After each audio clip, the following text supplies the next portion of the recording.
જૂનાગઢ જિલ્લાનું ધોરાજી નજીકનું ચીમનવારા ગામ.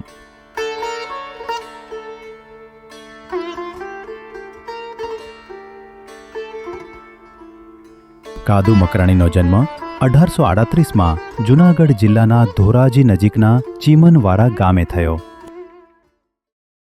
તે સમયગાળા દરમિયાન સૌરાષ્ટ્ર અનેક નાની રિયાસતોમાં વહેંચાયેલું હતું, પરંતુ અંગ્રેજોનું પ્રભુત્વ દરેક જગ્યાએ હતું.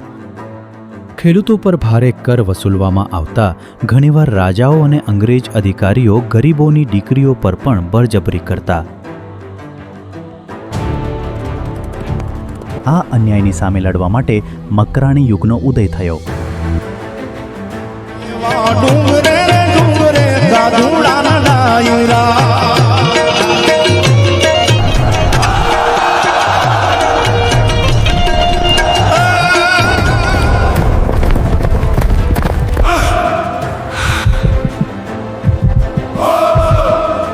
કાદુએ અંગ્રેજોની તિજોરીઓ અને ખજાના પર હુમલા શરૂ કર્યા.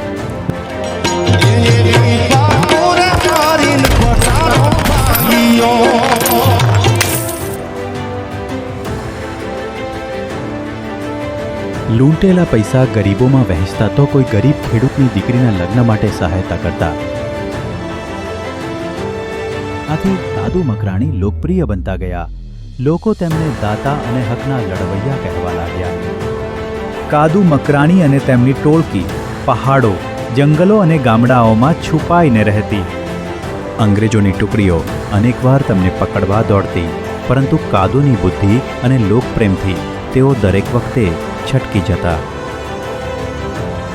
ગરીબ લોકો અંગ્રેજોને ક્યારેય કાદુનું સાચું સરનામું જણાવતા નહોતા, પરંતુ કહેવાય છે કે હંમેશા બાહ્ય શત્રુથી નહીં, પરંતુ આંતરિક વિશ્વાસઘાતથી જ મહાન વ્યક્તિઓ હારે છે. કાદુ મકરાણીના જ એક સાથીએ અંગ્રેજોના લાલચમાં આવી તેમને દગો આપ્યો. તેણે અંગ્રેજોને કાદુ ક્યાં છુપાયેલા છે તેની જાણકારી આપી. અંગ્રેજોએ ઘેરાવ કરી કાદુ મકરાણીને પકડી લીધા. કાદુ મકરાણીની ધરપકડ થતાં જ સમગ્ર સૌરાષ્ટ્રમાં દુઃખ અને ક્રોધ ફાટી નીકળ્યો. અંગ્રેજોએ તેમને જૂનાગઢ કોર્ટમાં કસૂરવાર ઠેરવ્યા. જૂનાગઢની જેલમાં તેમને જાહેરમાં ફાંસી આપવામાં આવી. ફાંસીના દિવસે હજારો લોકો ભેગા થયા હતા.